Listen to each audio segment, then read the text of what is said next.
Perfect. Hello. So we're again together with Marta because we enjoyed our talk so much that we wanted to continue it and continue it on a specific subject. But first of all, good to see you again.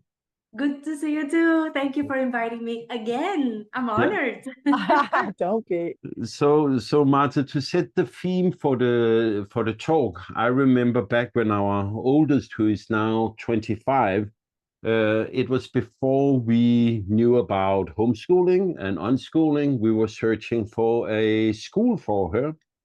And Cecilia wanted a specific private school. And for me, that felt a little weird because in the city I grew up, private schools was like the snobbish thing.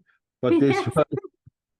but this was more like a Waldorfy kind of school based on the teaching by Celestine Frenet. Very interesting way of doing it. But I remember one of the things Cecilia said when we went to look at the school was try to look at the teens. And that was a wild experience. They, can I say this? They didn't seem like school children.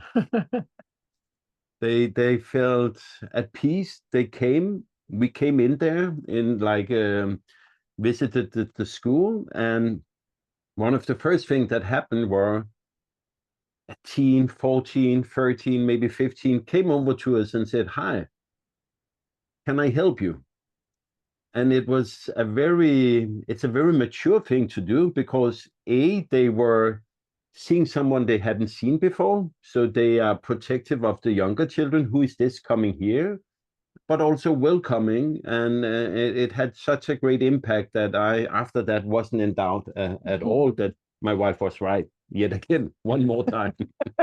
And what a great advice. Look at the teens of whatever education that you're looking for. Look at the teens. Yeah. I never I thought mean, about to that. me, That's it a was great advice. to me, it was pure logic. You have this cute little child, and most children who are 5 or 6 years old, they're pretty cute. And you know, you put it in there, and 10 years later, out comes someone. Who is that?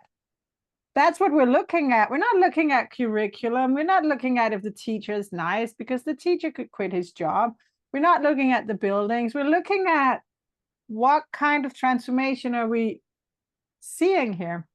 So to me, that was just the way to do it. I didn't need all the conversations. I just needed to look at the teens of the school. And it That's was good. amazing. Yeah. And I agree with you that the private schools are for snobby people. That's the problem that I came up with when I became a mom and I was looking for schools. It's not like I wanted private, but the different kind of schools, they're always private. Yeah. And then I realized I cannot afford 3 children in a private school. So yeah, it's not that it's for the snobby, but it's definitely you need money. Yeah. Yeah. Yeah. That was the other thing. And in Denmark, it's even subsidized. And I actually, for some reason, read the numbers 2 days ago. Private schools in Denmark are the general income of the people having their kids there is not a lot higher than the rest of the country. It is 13% higher in average. So it's not like the multimillionaires and anything in Denmark, but that is because of the system, of course. But the state pays 70%, I think it is, yeah, of the budget of a private school in Denmark. but it was to set the theme of what happens with these kids coming out in the other end. Your kids are there, our kids are there. Some are on the way. Some are on the way. So how do we feel about them? Well, I am amazed. I don't know the words exactly. How pure, how truthful they are, how not caring of what you think, not pressured to fit in, like they are okay with who they are. That to me is amazing because I remember myself in high school. You want to fit in, you copy the other people, you don't want to show the true you. At least me, I didn't want to show the true me. No.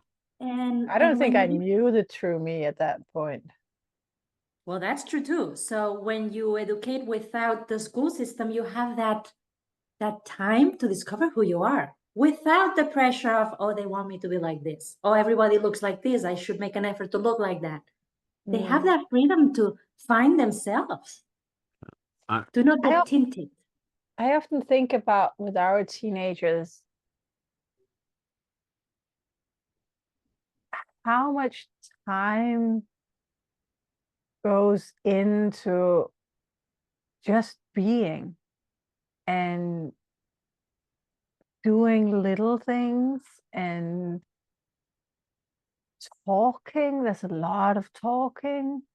And you could say, I've heard you say a few times recently, oh, they just keep chatting. I can't, what can they keep talking? They talk with each other. So, but what, how can they talk about it? It seems like it's nothing, but in a respectful way. I just think about how, if they were in this school setting, if there was a curriculum, if they were homeschooled and they had like hours to do in classes and things, all the time to explore this growth of the personality, all the time to explore different ideas and states of mind and all the many mental crashes they've had and the way we've had to pick them up. It's the difference is huge compared to our first teenager who was in school, and we're very close with her. It was a great relationship, and there's nothing wrong as such, but she spent a lot of hours away from us, and she didn't get that the three others are getting now. And I think it's such a game changer that the main part, the main element of their being in their teen years is being. Yeah. That is very true. Yes, yeah. Now I can't remember if we quoted Storm, he's 18 now, on this, and I will be paraphrasing it because I cannot say it correctly. He said, sometimes he feel like saying to people his age, I really don't want to talk with the persona you have on, but I'm afraid you do not know who you actually are underneath. And it's not in a mean way. He doesn't want to say it to them. Enough. Yeah, but it is like, who are you? Do you know who you are? It seems like you have a facade on when you're talking to me of a personality, of some way you have taught to be by the different interactions you have in your social field, where it's like, oh, we talk like this and say these words, and he's like, but who are you? And I was both proud and also thinking maybe he wouldn't have liked me when I was 16 because I'm not sure I was set in stone on who I was. Yeah.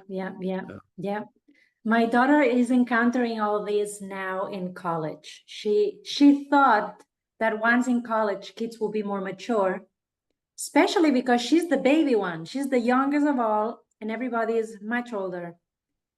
And she's disappointed that they all act like children, but anyway, she's just disappointed that they're not mature enough. And I keep telling her that's the way that they grew up. They're very confused. They're blinded. Give them time.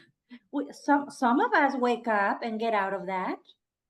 Just give them time. But it must be frustrating, right? To be so free and encounter that every day. Yeah. When she was here before college, she had two friends that went to high school. They were twin girls. And those twin girls didn't fit into the school. They were awoke. They were awake. They saw the mainstream people, how they act, and they were very different. And they became really best friends with my daughter because they had that in common, this freedom to be you, the true you. But they were in high school. So that can happen anywhere, right? Absolutely. Yeah. I'm not trying to say it can only happen for homeschooled or unschooled children. I'm just amazed at when I meet more and more of this generation of youth that has been outside the system in the way they seem a lot at ease with themselves. Yes, absolutely. And Yes. I remember once when Cecilia and I talked many years ago now, it was a couple of years into us home.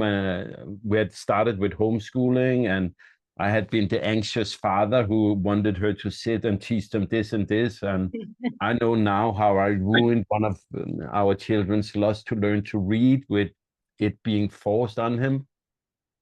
And after I saw the light, I remember we talked about our goals. What is it we hope we will get out in the other end? And I used time to think about it, and my answers were something like, if they know who they are, and if they know how to take care of themselves, Yes. then and with that I mean, can they make an income? Can they make Be food? independent. Be independent. Yeah. Yeah. Then I'm pretty sure they will be able to find love also, because that is one of my greatest goals for them, is that they find someone to fit together with. And it just feels so good to see them when they find love. I get relaxed is the best word. It's like they are secure now. Yeah, And for me it was, which goes with to be you, to be truthful you, to follow your passions, to do whatever you want to do. Don't try to please me or your father. Don't try to please society. Do whatever you want. We're not going to judge you. Don't feel judged. For me, that was very important. Don't follow the path that everybody says. Go to college and become a doctor. No. If you want to be a dancer, be a dancer. Like to get, I want my kids to not have all those stereotypes yeah, that becoming a doctor is much better than being a clean lady. I wanted them to see everything as equal, and you choose whatever you want to choose without labeling what's better. For me, that was very important. I remember now what it was I was so passionate about when we ended the previous conversation. Okay, okay. What really, really puzzles me about the teens. It's something down the lines of, I see them. We have our own 3 and 2 of their friends right now.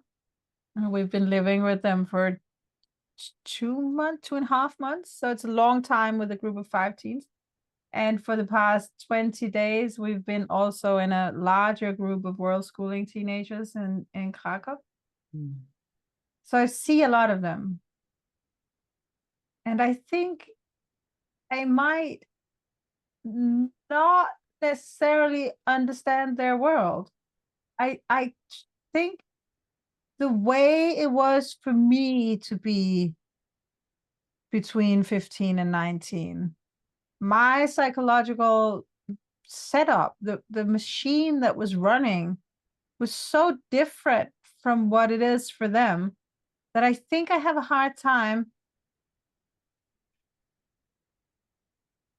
even when I try really hard to understand their world. And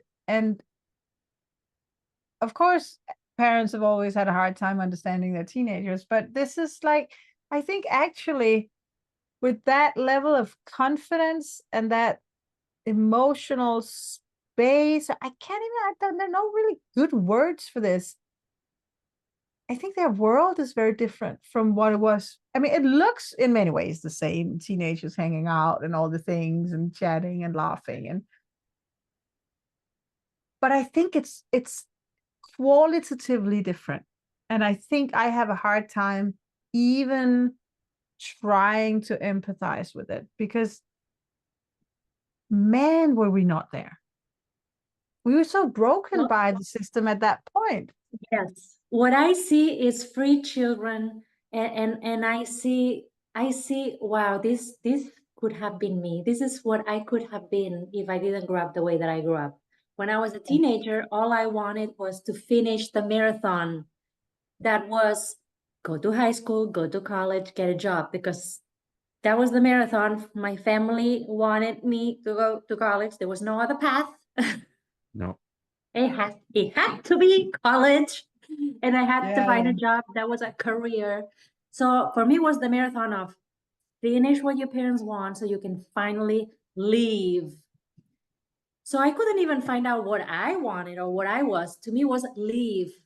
How can I finish this life and leave? Mm. And I finally left. But my kids are, I see like, wow, the freedom that they have, that they don't have to escape anything. They already are doing what they want. This is freaking fantastic. Yeah. I'm not saying they have perfect lives. Life gives you problems, but they are free to be themselves and to follow what they want to follow. It's freaking fantastic. It is.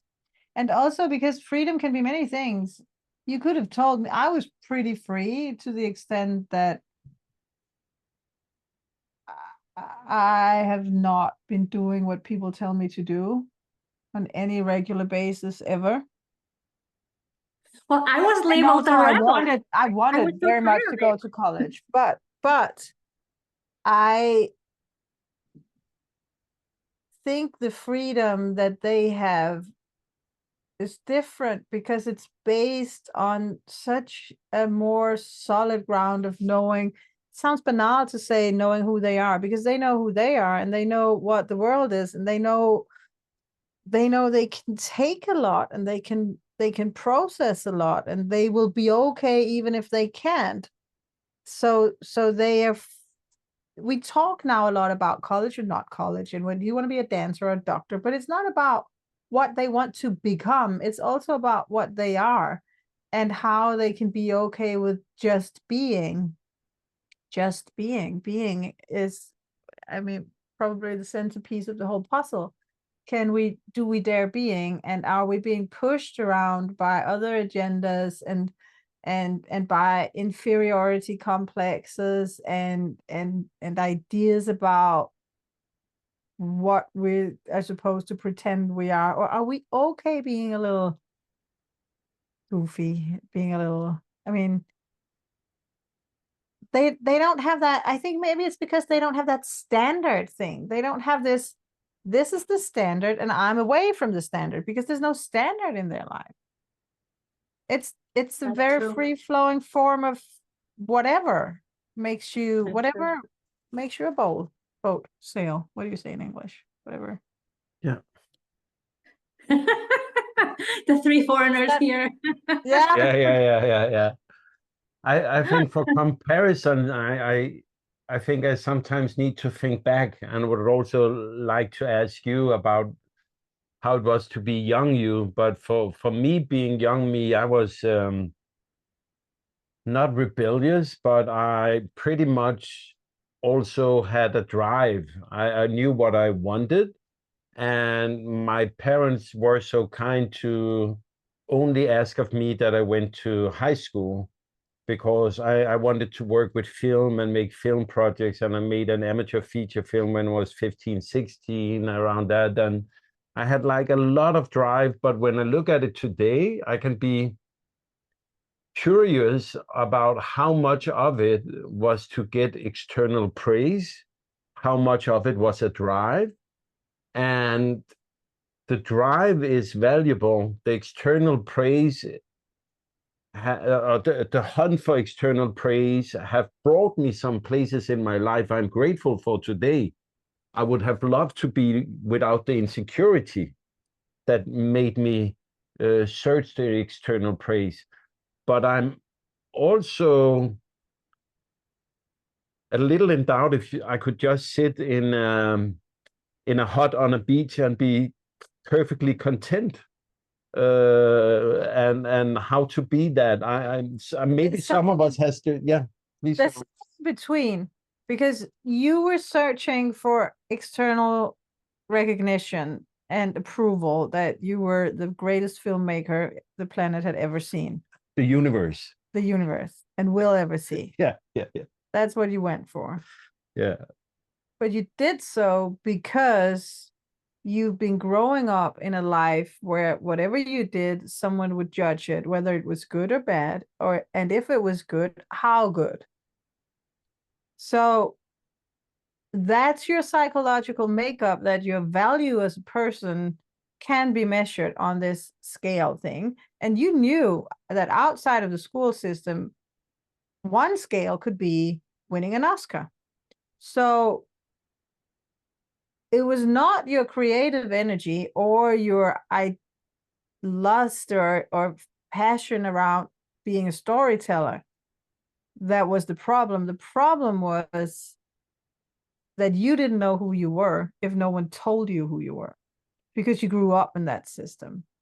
That's the real problem. Yeah. Because you would not, I know you would not be happy sitting on a beach. No. You would start making 19 projects on that beach within the first 3 hours. Maybe you go for a swim and then you start making projects. So it's not about what you do, it's about why you do it and the dynamic of doing it. Yeah, and I'm turning 50 the day before this episode will be released. And one of the changes is now that I was about to say I don't need external praise as such anymore. I still like it, but I can often feel very happy when I've made a project to look at it and be proud myself. I like to show it to others and see if they recognize it as something, but it's good enough. And right now, my newest project is I make a lot of spoons, wooden spoons. I whittle away, and I get so happy when I look at them and see the, in my opinion, perfect shape I've given them. So they're, yeah.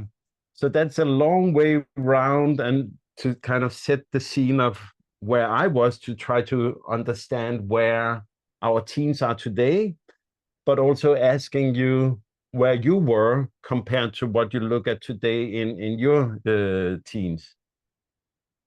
Well, when I was in school, as a little girl, I always wanted to be a hairdresser. I've always had an interest in hair.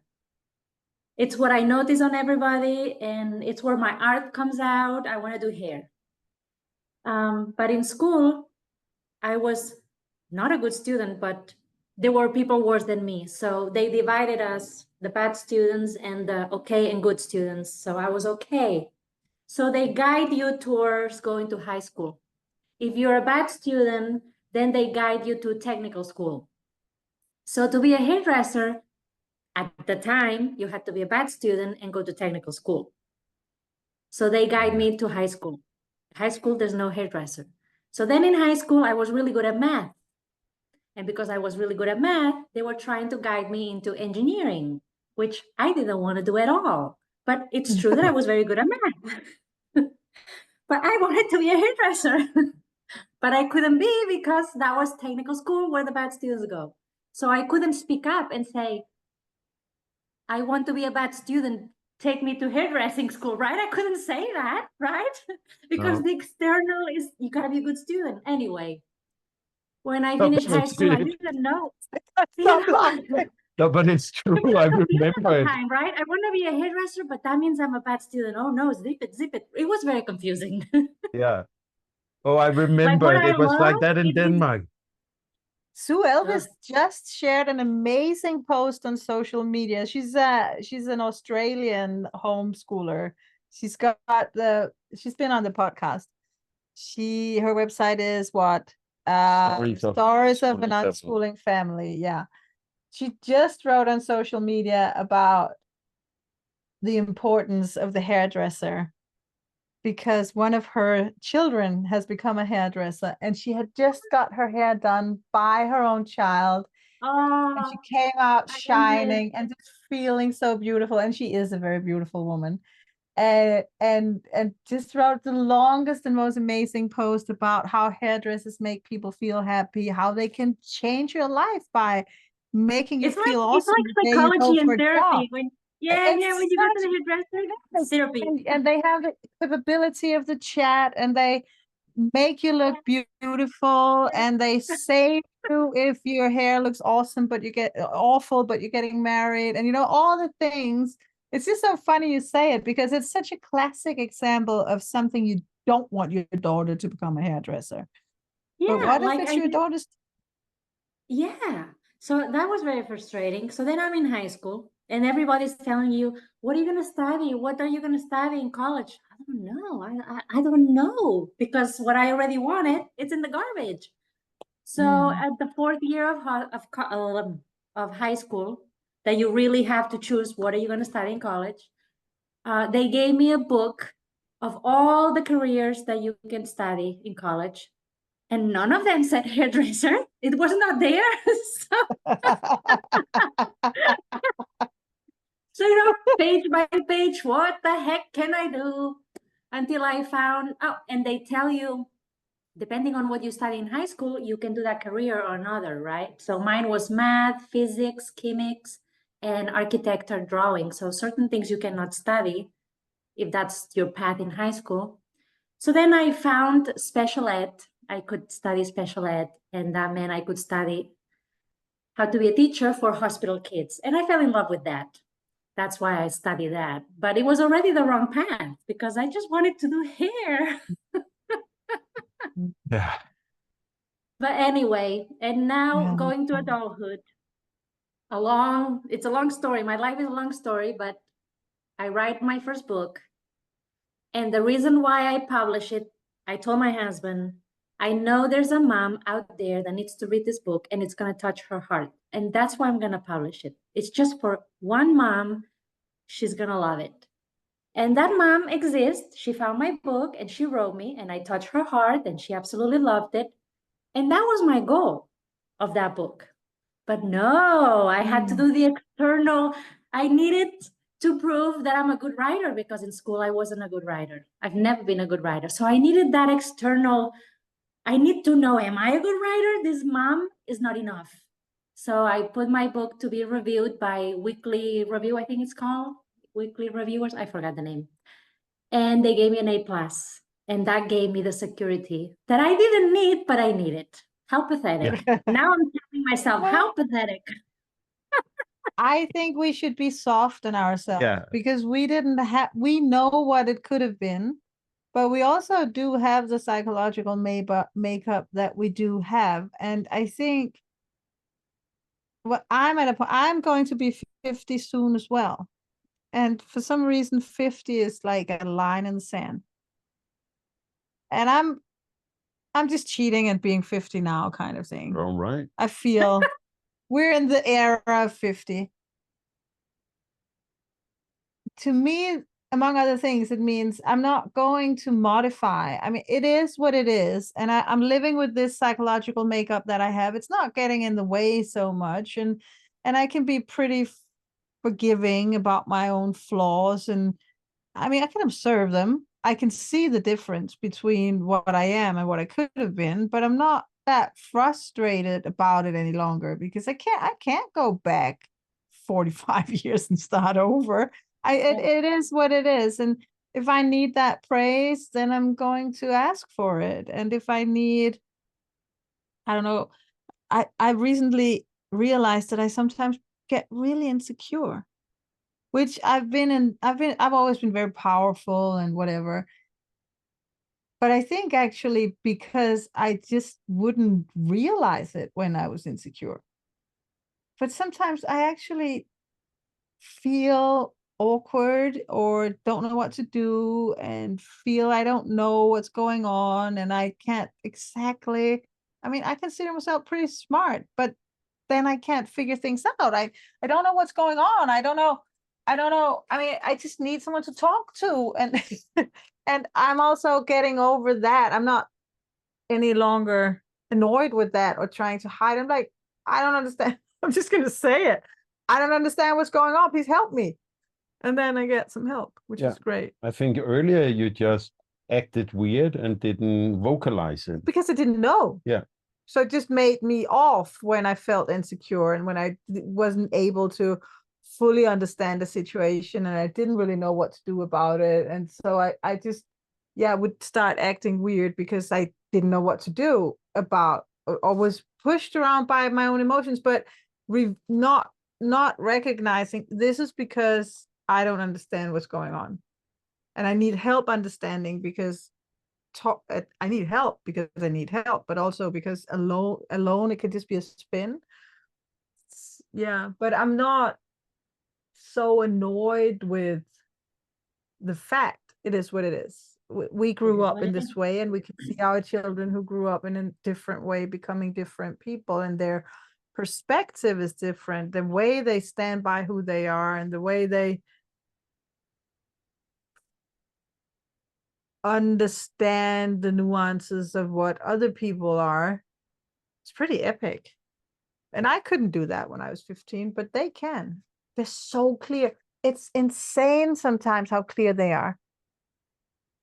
How they judge like this. And I'm trying to be this, maybe even school teacher, you know. You should talk to them. You should give them a chance. Maybe they were just a little insecure the first time you met them. Why don't you? I mean, we could try to unpack this. And they're like, you know what? But then they Now are that you're nice. mentioning this, now that Mhm. you're mentioning this is a common thing in the homeschooling world, regardless of the age. The kids are very picky about their friendships. Yeah. They're very judgy, but in a good way, not judgy in a mean way, in a good way that this is not a good friend for me. So no, we're not gonna be friends. Like, oh my gosh. But I think also we grew up they in know, such a yeah, they're not desperate for a friendship. If it's not a good friendship, goodbye. but what's also not needed for them is the social life we grew up in. You were trapped with these 25 other kids. And you better So be if nice there to were them. beef, you Yeah. them, because if you don't like them, then you'd have to be me. And I'm not saying with your book. I'm not saying homeschool kids are mean to the kids that they don't like. No, they just cut the relationship and that's it. Like, Yeah. bye-bye.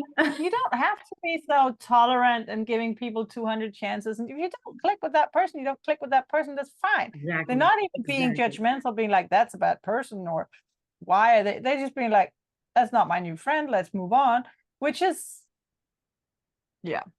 And then they are very nice when I ask them to give people a second chance, and they do give people a second chance, and then they come back and say, I was right in the first place, and I think I'm just going to back off, not giving any more social advice to my kids because they got it. They know what they need. They know what they need. We have a hard Marta, time understanding that. yeah, Sorry. what are you learning from seeing your kids grow into young adults What am I in learning? your own life? Yeah, when you look at them, what have you been like, ooh, I could have some more of that for myself?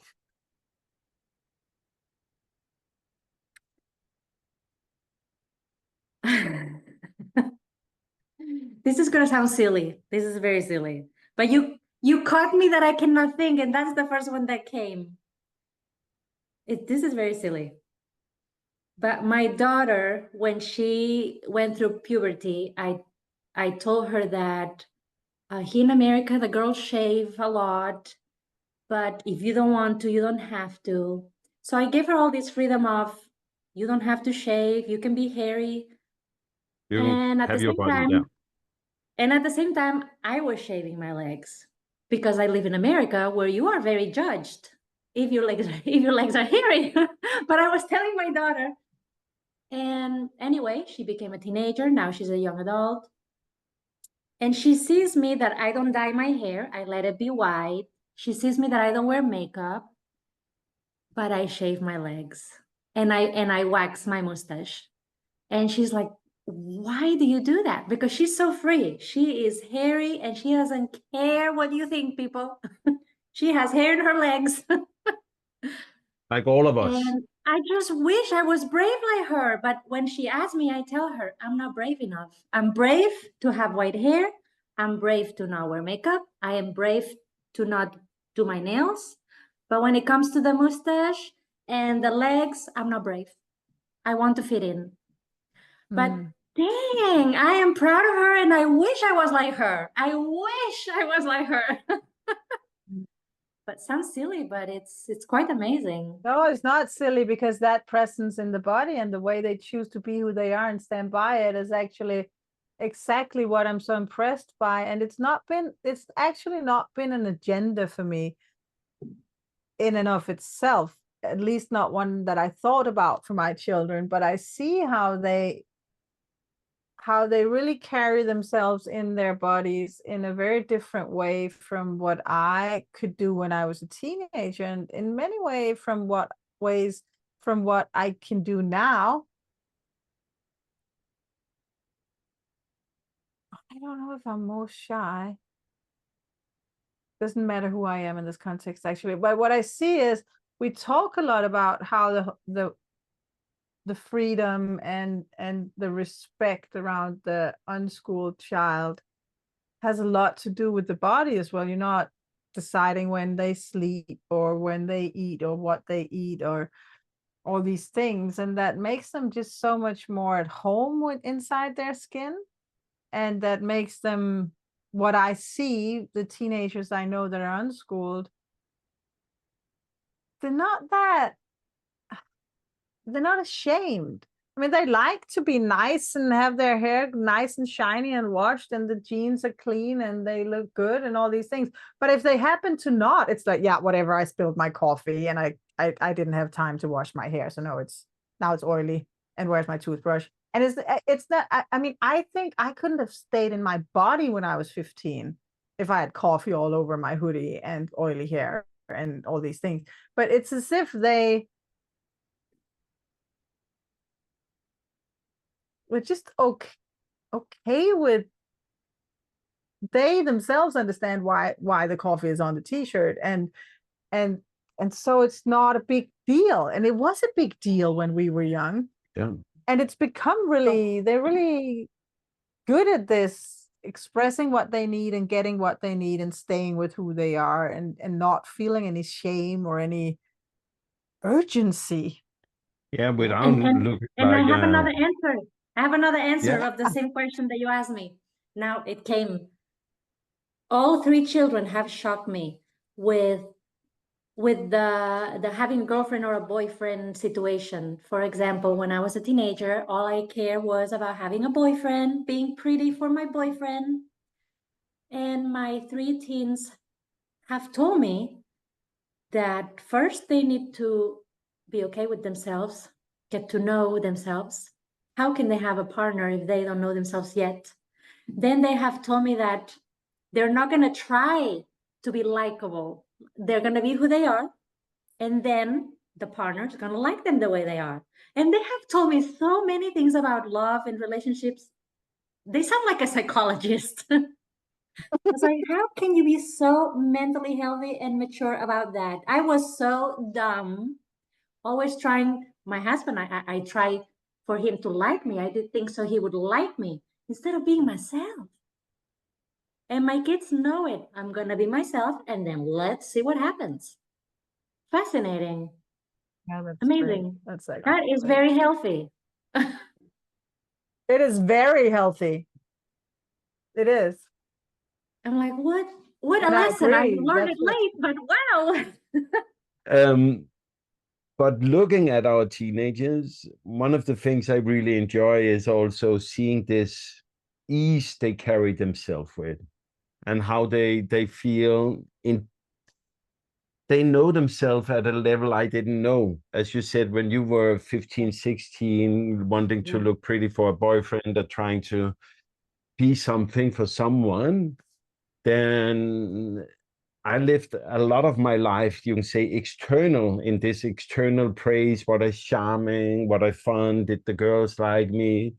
And everything was more or less from party to party to see if you could be so lucky to find someone who wanted to kiss you, kind of. And I just see them preferring having a good talk Yes. with a friend. And it's, Oh yeah, they're not running for anything. no. No. No. But I thought we were talking about the next transition, so how they move from teenagers to young adults and what we can learn, what is different about that. I'm not sure I have enough young adults to, I mean, it's a little unfair to only look at that one daughter we have who's no longer a teenager. Yeah. But they have been doing their own thing. So we have one who's almost 19 and one who's 25. So we do have some. And of course, there are some in our network. Yeah. Something else that my young adult, let me tell you something about my young adult that shocked me so very much. And it shocks people that I talk to that they are in the book writing world. So when he was 17, he started writing his first book. And by the time he turned 19, he sent it to different publishing companies. And he was only 19, and it's his first book. And the publishing company named Penguin Random House said yes to him. We want to publish your book. Whoa. And if you are in the writing world, for what I hear, you say yes. Yes, freaking yes. Penguin wants me. Like, wow. They all say yes. And they all sell themselves because they want to be part of Penguin. And they're going to sell their soul, sell their everything to be part of Penguin. Yeah. My son, who knows what he wants, he said no to Penguin because they were trying to change him, trying to change the book. And he said no to them. And that day I died. Yeah. What the heck is wrong with him? What the heck? It took me a while, but then I understood. He knows what he wants, and he can care less that Penguin is famous or not famous. He doesn't care. He's following his steps, he's following his rhythm, he's following what he wants for his art. I was amazed. Yeah. I was amazed. Yeah. Yeah. I understand. They just don't care. Mm. That the society loves Penguin. Well, I don't. Bye. Yeah. Yeah, that's great. Or maybe they do actually care, but about where they are and not about the external world so much. Exactly. But that's where I came from before. They've not grown up with the system of love and compassion and being cared for and having value, being confused with an external measuring stick. Right. That's what because don't being have. published by Penguin would have been success to the Yeah. society mainstream world. To the Well, measuring not to stick. him. Not to him. Mhm. That is Mm. fascinating. That is Yeah. fascinating. Yeah. To be free to tell what success is to you. Damn, I want that too. But Yeah. also a thing that I realized, I have a grandmother who's 100 years old. Oh, wow. Lucky you. Yeah. Yeah. And she gives the same advice every time we visit her. She What is says, it? the worst thing you can do in your life is to be afraid.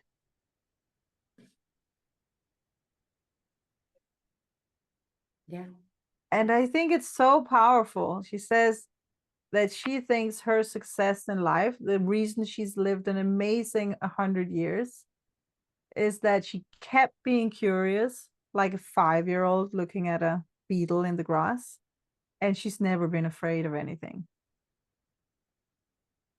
And not saying no to Penguin, most people would be afraid of doing that, thinking maybe this is my only chance, and oh, maybe no one else will publish me.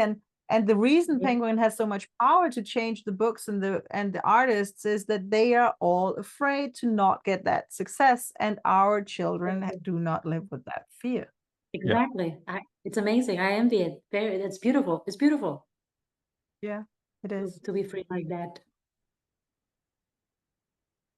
Yeah, it's about not giving others the power over you, in that sense that we have been brought up in being valued, evaluated, judged so much. But that and makes you afraid when because my you don't. daughter, oh, sorry. When my daughter was interviewed for her college, she had a face-to-face interview. Her coach here in America, her coach and another person told her a million times, do not tell them in the interview that you want to work for Cirque du Soleil. Don't tell them that you love Cirque du Soleil, because they have to see that you like other things, that you are open-minded, you like other circuses, other arts. But my daughter is fixated with Cirque du Soleil. She only wants them. She wants to work for them and nobody else. She loves them so much. But So that's what she's going to do. The coaches kept telling them, no, that's too. Name other circuses too. And finally, at the last minute, at the moment of the interview, she's like, the heck, I'm gonna be myself. So when they asked her, who do you like? Or I don't remember exactly the question. She did say Cirque du Soleil. Without a shame, without what her coach told her. And then the people asked her, why Cirque du Soleil? And then she said, because their music goes to my heart. Their music gives me life. Their music makes me want to perform. I adore their music and I want to perform with their music. And then the interviewer was shocked because the answer of loving the music was not expected. So with that, I want to say that, you know, the mainstream life tells you what to do, but you just gotta be yourself. And even if you mess it up, be yourself and answer your true answer, right? Without fear. Don't be afraid of being yourself and telling them what you like. It worked well for my daughter. They were extremely shocked that she loved the music, and that's why. So yeah, good for her. Good for her for being brave. Right.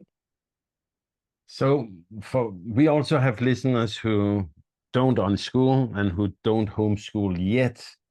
And sometimes I'm like, oh, are we standing too far away and shining a light in a corner and say, come over here, it's fantastic. So what is there some snippets, some nuggets we can say, hey, if you're over there, then start here. It's a good place to start. Well, I have met families that their kids go to school, but they live an unschooling life. They have an unschooling mentality. So school doesn't have to turn you into the mainstream life. You can still be you, be different. And yes, your kids go to school for whatever reason, because it's easier, because it's free, because it's daycare. That's fine. But when they are out on the weekends in the afternoon, if you live that unschooling life, you're already there, right? School is not that damaging if you already have that unschooling mentality, I think, for what I've seen. Well, it would definitely help a lot. And it also, what would help a lot is parents. And I think that's hard if you have kids in the school system. I mean, we've had a foot in each camp when we had a child in a democratic school and 3 children at home. But what was different for our daughter who was in school compared to everyone else in school was that she was there voluntarily. She was there Right, like because my she son. wanted to be there. And also, whenever there was pressure, whenever there was something, we said, you can just quit. You don't have to be there. You can do whatever you want. And I understand that some families believe that they don't have the option of home educating, but you can have your kid in school, as you said, daycare. We have in our country, there's this whole system of, there's a platform, you get like a login, and then you have to log into that in theory on a daily basis to check if there's messages from the school. The children have their own login, they have to log in and check their homework. There will also be meetings at the school where parents have to show up and get information and have discussions. And some schools, I don't know the extent of this, but I'm afraid it's bigger than I would wish. Some schools have like social rules. So they set up social groups. You have to go home and play together after school in this group on Monday. And Never so heard that. yeah, it It's happened. a way to make a good social life in school. It's horrible. And Yeah. I have a friend who was a single mom with 2 children, and she had to work to make an income. And so her 6-year-old, and the other child was way older, so that's a different story. But when her 6-year-old started in school, she showed up at the school and said, I am never going to log in on that platform, just so you know. I read enough emails at my work, and when I'm done working, I read emails I get paid for reading. I'm not doing it. If you have something you need to tell me, or tell my child, and she'll tell me. I'm not going to show up to those meetings. If you have something you need to tell me, just tell me. You can send me a text message on my phone. It's not that hard. I'm going to deliver my kid in the morning at 8 o'clock in the school. I'm going to pick her up at 3 o'clock when I'm done working. She's never going to do any homework because I'm not your police. And if you have any questions, you could just go back to my first 3 rules. I'm not going to do it. And she actually kept that up for so many years. The kids started to do homework because it became a problem, but the mom was never policed for that. It was because the kid realized, I can't be in this setting without doing the homework, but the mom refused to be the police. And that child grew up to become a quite free child, even though she was in a public school. Yeah, So, exactly. That's the attitude you have to have. Exactly. Like all this homework situation, then you and your child are fighting at home because of something of the school. It ruins your relationship. With my son, I did the same thing. My youngest one, who chose to go to high school, I told him the same things. Like, these people send me too many emails every single day. I'm tired of it. So he takes care of it. I'm not involved anymore, and he takes care of it. And every now and then he comes with a paper that I need to sign, but he's in charge of everything, and I don't want to be involved. It's your thing, and I support you, but don't make me read all these emails. A lot of them are BS. My goodness. Oh my It's goodness. exhausting.